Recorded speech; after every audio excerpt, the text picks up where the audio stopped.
दरम्यान भारतीय हवामान विभागानं मान्सूनबाबत एक महत्त्वाचा अंदाज वर्तवलाय। नैऋत्य मान्सूनच्या आगेकूचसाठी पोषक वातावरण तयार होत असून 16 मेच्या आसपास दक्षिण बंगालचा उपसागर, अंदमान समुद्र आणि अंदमान निकोबार बेट समूह येथे मान्सून दाखल होण्याची शक्यता आहे। त्यामुळे यंदाच्या मान्सूनची अधिकृत सुरुवात ही अपेक्षेपेक्षा लवकर होण्याची शक्यता आहे। देशभरातील शेतकरी आणि नागरिकांचं लक्ष आता हवामान विभागाच्या पुढील अंदाजाकडे लागलेलं आहे।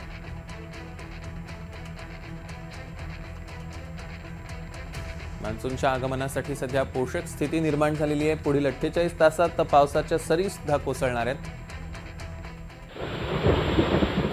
कसा असणार आहे मान्सूनचा प्रवास? अंदमान आणि निकोबार मध्ये 16 मे पर्यंत हा मान्सून दाखल होईल। पुढे केरळ 3 ते 5 जून, तळकोकणात सुद्धा 3 ते 5 जून दरम्यान मान्सून दाखल होईल आणि मुंबई पुण्यात 12 ते 14 जून